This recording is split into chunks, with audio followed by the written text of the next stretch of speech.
Muy bien, las 6:39. El debate sigue, en publicidad también hemos estado aquí debatiendo, la verdad que sigue interesante y lo va a seguir haciendo.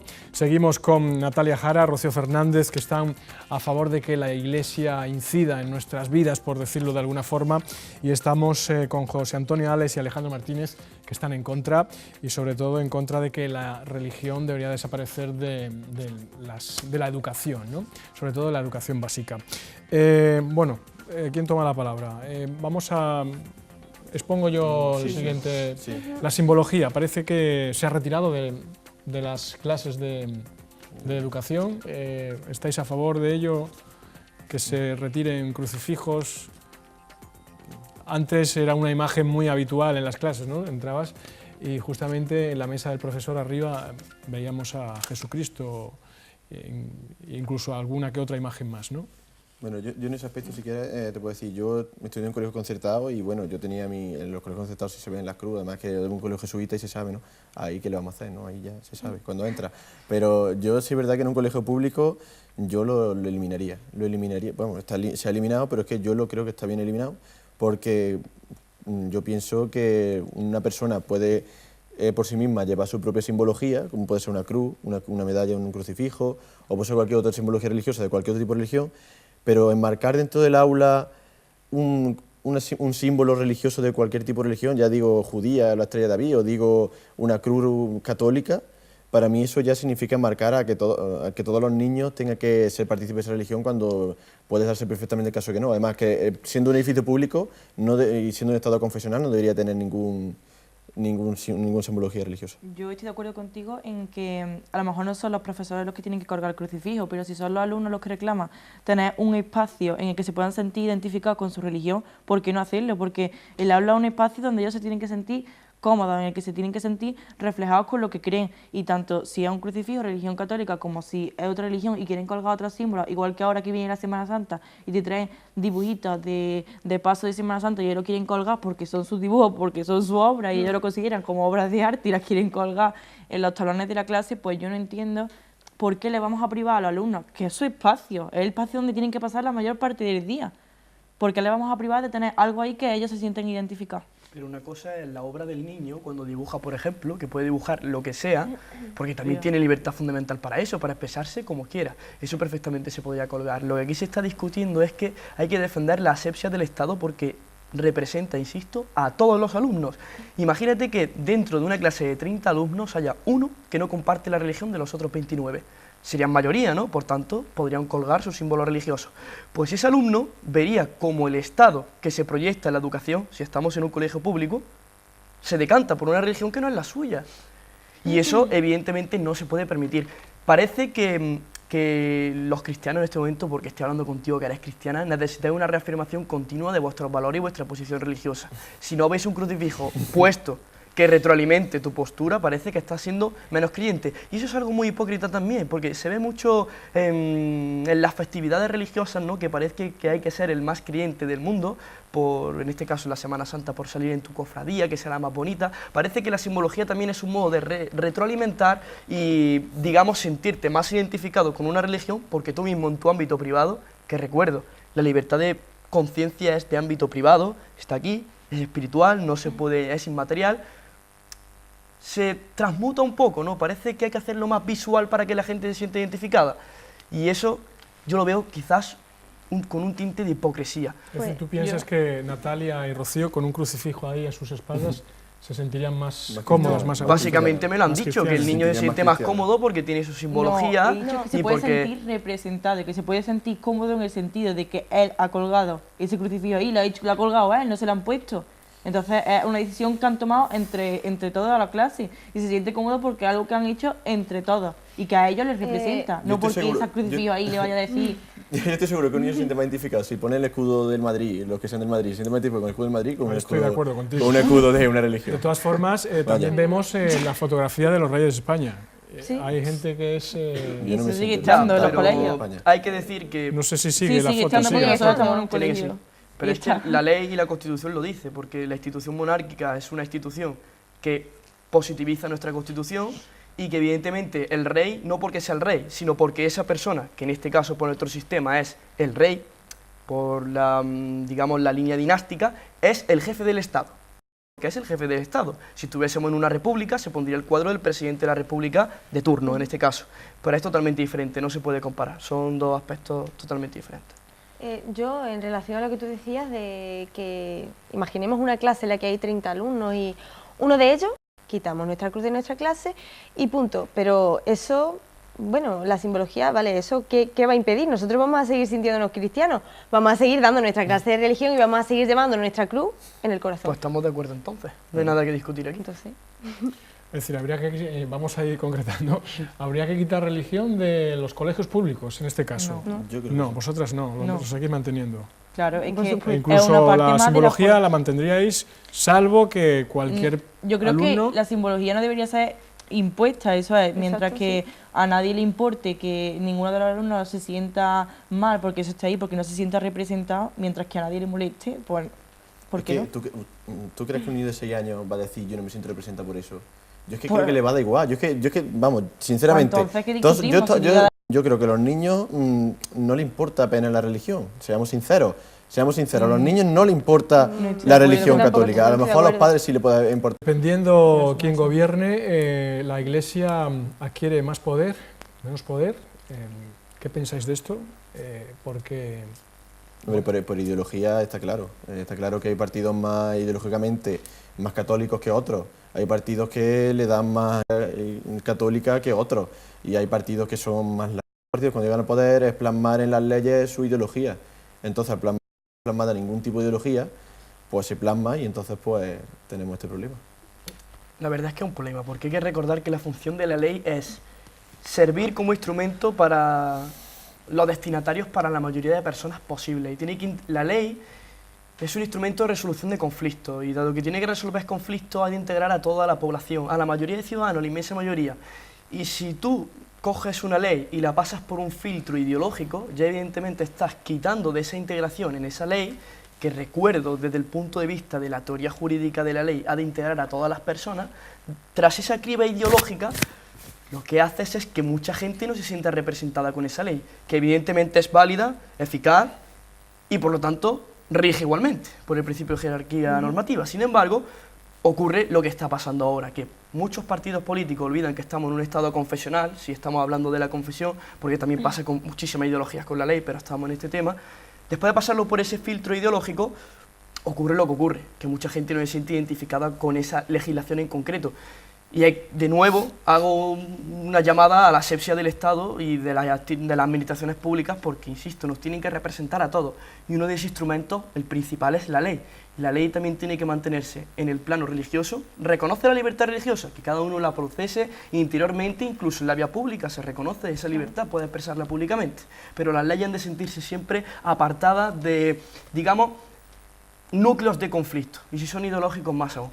Así que pase esto porque haya grupos políticos que lleven en su ideario, en este caso el único que en sus estatutos tiene una mención específica a la Iglesia Católica es el Partido Popular, que es el partido del gobierno en este momento, pues claro, evidentemente no puedo estar de acuerdo y creo que, insisto, que más personas junto conmigo no deberían estarlo.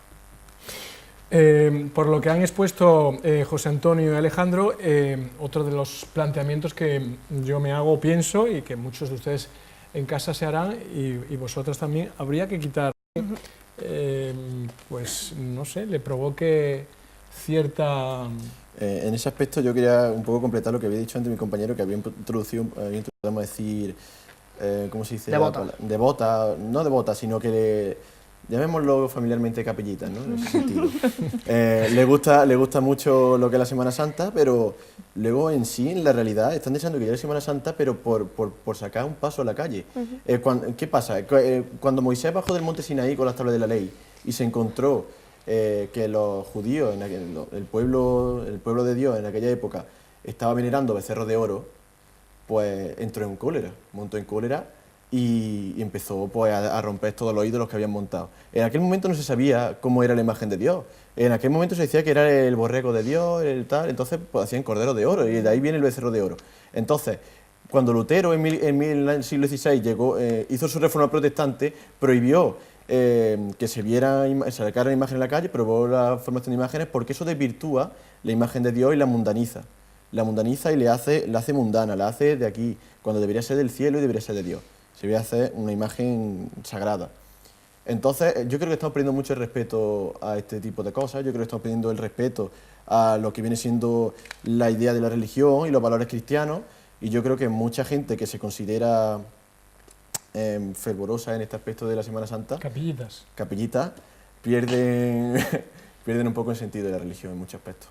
Yo estoy de acuerdo con lo que dices, pero también estamos viendo que el origen de eso de sacar los pasos de Semana Santa a la calle, que se intentaba acercar la imagen que estaban en la iglesia a esas personas que no podían ir habitualmente porque estuvieran enfermas o lo que fuera, esa tradición que se empezó como eso para en la Pascua recordar ese momento y acercar esas imágenes, a lo mejor ahora se ha desvirtuado un poco, pero también hay que decir que esto es la conciencia de cada uno. Sí. Hay personas que van a vanagloriarse, a decir mira cómo saco este paso, pero hay gente que va a hacer realmente penitencia, y yo pienso que si quieren hacer un rato de oración con una imagen, ¿por qué no lo van a hacer? No pero sé. Es que el inicio de la Semana Santa no es realmente ese. El inicio de Semana Santa viene del siglo XVI, el principio de 1500, que viene ligada a la contrarreforma, precisamente de Lutero, la prohibición que hizo Lutero, viene de la contrarreforma. O sea, la Iglesia, para contrarrestar la reforma de Lutero, si Lutero, vamos, dijo literalmente, si Lutero prohíbe la imagen, nosotros vamos a sacar a la calle. ¿Y la vamos a sacar a la calle cómo? ¿De qué manera? Aprovechando una procesión que se hacía anualmente, ¿de quién? De los pecadores. Los pecadores que llevaban el típico gorrito este de la Inquisición, que ahora es el típico nazareno, este puntiagudo que en forma de cono, que eso se utilizaba para poner en vergüenza a aquellos pecadores. Estos pecadores que pecaban, que podían tener un pecado normal, cualquiera, se le prohibía la entrada a la iglesia, se le prohibía la entrada al templo, se le prohibía participar en ritos religiosos hasta que no expurgaran sus pecados. ¿Y qué forma había de expurgar sus pecados? Haciendo procesiones en los que los derechos humanos no existían, donde se tenían que autoflagelar ellos mismos para poder volver a entrar al templo, porque estaban en vergüenza. Y entonces se aprovechaba estas procesiones para sacar la imagen en la calle y decir, aquí manda la iglesia. Y el comienzo ya en sí de la Iglesia Católica, o sea, el comienzo, perdón, de la Semana Santa, ya es turbulento en ese sentido. Y si nos volvemos al siglo XIX, a mitad de 1850, que es cuando empezó a hacer el fervor sevillano de la Semana Santa sevillana, empezó el fervor de la Semana Santa sevillana, de la que bebemos todo ahora, la Semana Santa cordobesa, la Semana Santa de todos los pueblos de Andalucía, porque debemos recordar que en Andalucía es la Semana Santa muy importante. Pues este comienzo fue porque los terratenientes de Sevilla, para atraer turismo a Sevilla, y con todos sus amigos terratenientes hasta de Francia bajaban a Sevilla, pues entonces vestían a las imágenes, las ponían de oro y las ponían de tal, cuando en verdad antes de eso no era así. O sea, la Semana Santa antes no era así, y la Semana Santa que conocemos actualmente viene de ahí. Entonces, bueno, yo podría explicar mucho de eso. Vamos a ver, yo voy a contestar a la pregunta que nos ha lanzado. Vamos a ver, nos dice, ¿habría que quitar la Semana Santa? Y yo me pregunto ¿por qué? ¿Por qué hay que quitar la Semana Santa? La Semana Santa es cultura. ¿Quitamos al santoral del calendario? No. ¿Quitamos las bandas sonoras que acompañan a la Semana Santa? No. Es cultura, es arte, es música. ¿Por qué lo vamos a quitar? Pero aún así, te digo, que los cristianos no necesitamos un pase de Semana Santa para sentirnos cristianos, ni para sentir a Dios con nosotros. Ni los niños que se van a educar como cristianos necesitan al crucifijo, lo que vosotros nos habéis tachado, que necesitamos el crucifijo para sentirnos cristianos, no. Que ser cristiano es algo mucho más grande, y que sentir la religión es algo mucho más grande, que va por encima de imágenes, de música, de pintura, de escultura, va por encima de todo eso.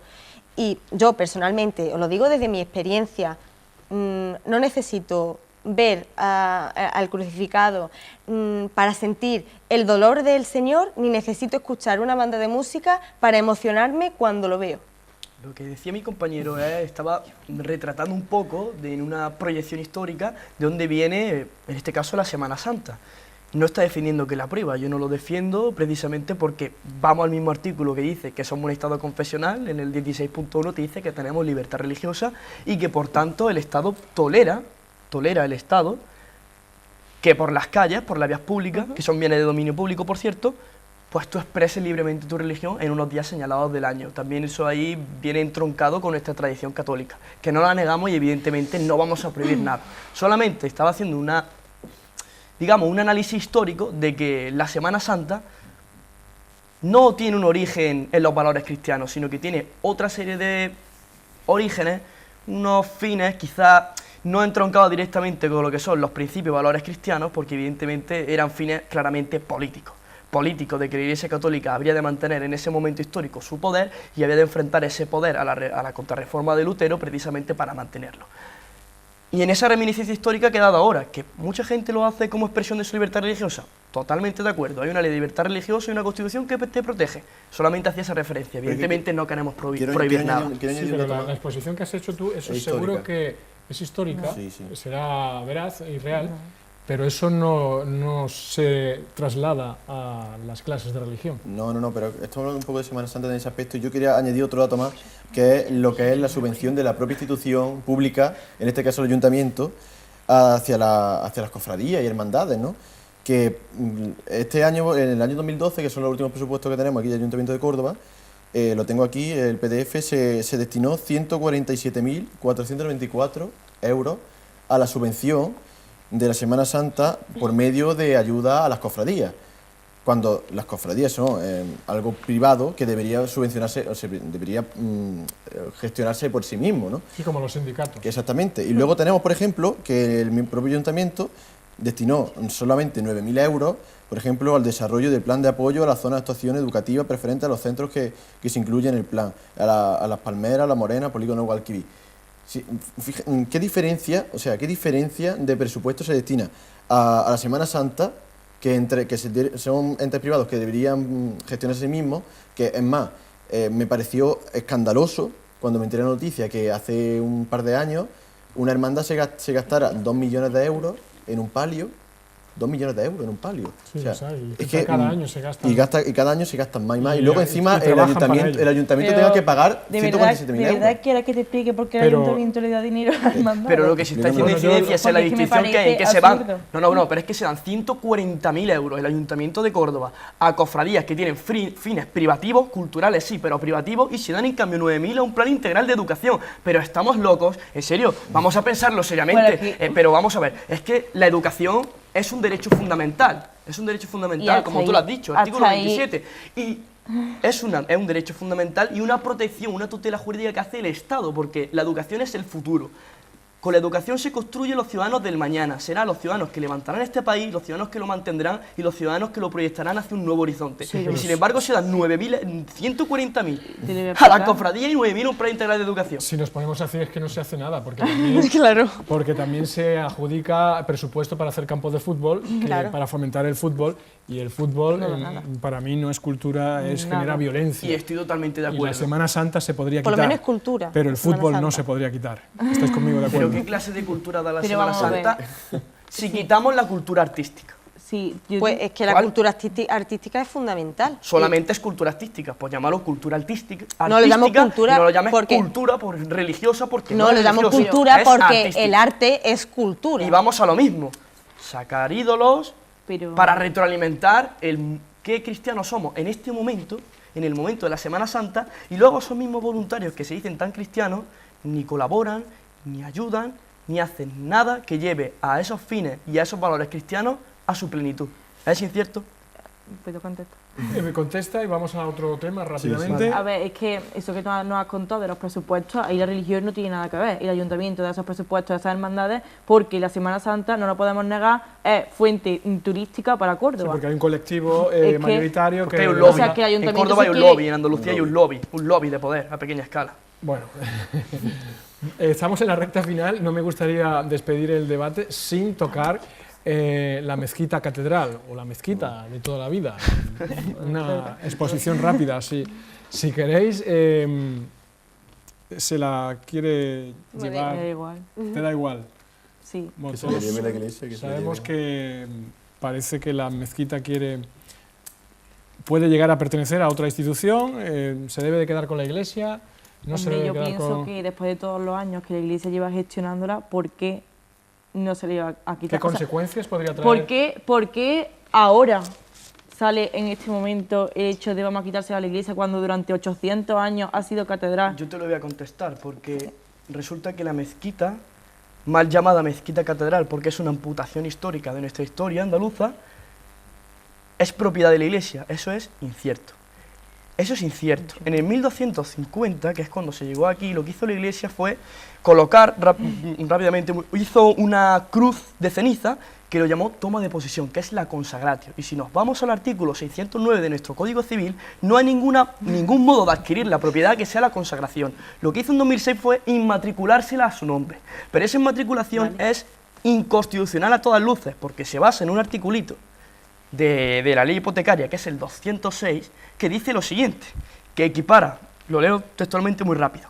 Artículo 206 de la ley hipotecaria. El Estado, la provincia, el municipio, las corporaciones de derecho público y servicios organizados que forman parte de la estructura de aquel, cuando carezcan en título de inscrito de dominio, podrán escribir el de los inmuebles mediante la oportuna certificación librada por funcionario público. Es decir, una persona que tiene potestad pública que se le ha dado a la administración. En caso de que sea la Iglesia Católica, expedirá título de adquisición la propia diócesis. ¿Por qué es inconstitucional esto? Porque le está dando una potestad pública a una asociación privada, a una confesión privada, y no se la está dando a los demás. Yo, por tener, en mi caso, una asociación de debate, quiero también mi potestad pública. Por eso es inconstitucional, y en base a esto se inmatriculó la mezquita. Y ya que es inconstitucional, resulta que la Iglesia nunca ha sido propietaria, siempre ha sido propietaria el Estado, porque en todos los contenciosos resolvió el Estado. Entonces no se la van a quitar, no va a haber una expropiación, porque para que haya una expropiación previamente ha de haber un título de propiedad. Y al carecerlo, solamente la Junta va a reclamar, en este caso, lo que siempre ha sido suyo, o el Estado, da igual. Siempre ha sido suyo, pero durante 800 años ha estado gestionada por la Iglesia. Pero el derecho es el derecho, yo no hago las leyes, el derecho es el derecho. ¿Por qué sale esto ahora? ¿Por qué eso? Durante, no sea, digo que ¿por sea qué ahora? fines ¿Pero por qué políticos, ahora? A 2014. pero también digo que es un acto de justicia, porque ha habido una inmatriculación que es inconstitucional por parte de un ente privado. No, la mezquita es el símbolo, el alma de Córdoba, y si lo quieren apropiar una serie de personas, no, la mezquita es de todos los cordobeses y si me apura de todos los españoles. Y jurídicamente esa inmatriculación no es, ni puede ser conforme a derecho. ¿Y quién me ha dicho que vaya a dejar de decirlo? Pero bueno, no. se le daría el uso que sigue, Que sigue No, por teniendo. supuesto, El uso se que mantendría se le el está uso de dando. culto, el uso al culto se mantendría, pero lo que no puede llegar la Iglesia Católica y la diócesis es decir que es propietaria omnímoda de un edificio que es parte de nuestra historia, porque eso sería privatizar una parte de nuestra historia. Los bienes de dominio público ni se pueden usufructuar ni se pueden privatizar, y tampoco quedar en manos de propiedad privada. Bueno, yo digo dejar las cosas como están con la mezquita y no remover. Evidentemente no, yo lo veo como un acto de justicia porque ha pertenecido siempre a los cordobeses, a la andalucía y a Aunque todos los la españoles. Iglesia ha Pero estado es que 800 años dirigiéndola. No, si se mantendrá la gestión y el uso al culto, porque está blindado por la ley de libertad religiosa. Podrán seguir yendo a rezar, podrán seguir orando, por supuesto, como Pero se siempre. beneficiarán Lo siempre los único que mismos. ocurrirá es que no Se será beneficiará propietaria los mismos. la Iglesia, será propietaria pues una administración pública o en este caso el Estado, Sí, que pero somos todos. Las directrices las marcaría una institución pública, evidentemente. No, se tendría que mantener el uso al culto por la ley de libertad religiosa. Bueno, es un tema más complejo Sí, que muy quería complejo. tocar un poco hoy aquí porque creo que venía al caso. Última reflexión por parte de Rocío. Pues después de todo lo que hemos estado hablando aquí, no sé, yo defiendo fervientemente que la religión, al ser parte de la personalidad del ser humano, al querer una formación completa en la persona, se debería seguir dando en la escuela, siendo siempre libre de elección por parte de los padres. Muy bien, Natalia. Yo igualmente, como he venido diciendo, creo que la religión no es una formación complementaria, sino que es una formación libre que se elige como modo de vida, que va mucho más allá de todas las leyes que nos ha dicho Alejandro, que va mucho más allá de toda la simbología de la que hemos estado hablando y que es una cosa muy grande que se vive personalmente y en comunidad, como se decide, y que queramos o no, hay muchísimos cristianos que tienen que estar respaldados por el Estado. Muy bien, José Antonio. Yo, partiendo de la base de que soy cristiano, de que soy catequista, que he trabajado mucho en comunidad cristiana y católica, yo sí que considero objetivamente, mirando de un punto objetivo, extrayéndome de esta situación, de que la religión no debería influir en ningún tipo de ámbito público y ninguna institución, y mucho menos la institución católica religiosa, que es un gran lobby de poder, como hemos demostrado durante todo el debate, que posee mucho poderío económico y que ahora mismo es, sin lugar a dudas, un lobby de poder y no debería influir en ningún aspecto de la vida. Muy bien, y terminamos con Alejandro. Y voy a terminar como empecé. Yo solamente estoy reclamando que se haga un ejercicio de distinción entre instituciones privadas, asociaciones privadas que tienen sus fines y que están protegidos por el Estado, y lo que es el Estado y, digamos, las administraciones públicas en sí, que nos representan a todos. Siempre hay cabida a que todo el mundo tenga espacio, y son dos piezas que se pueden encajar perfectamente en el puzzle, pero no puede haber una pieza que pisa a la otra, y menos cuando la que está siendo pisada es la que nos representa y la que nos integra a todos. Muy bien, pues damos por concluido este debate, este tema que hemos expuesto hoy, que ustedes han compartido con nosotros a través de este programa en directo, las 7:05 de la tarde. Concluimos aquí con los alumnos del aula de debate de la Universidad de Córdoba. Les damos las gracias y bueno, la enhorabuena. Así que Rocío Fernández, muchísimas gracias, Natalia Jara, muchísimas gracias, José Antonio Ales, muchísimas gracias, y Alejandro Martínez, muchísimas gracias. Gracias a ti. Y a ustedes también, por supuesto, muchísimas gracias por la atención prestada. Hacemos un alto en el camino y continuamos con el programa. Hasta ahora.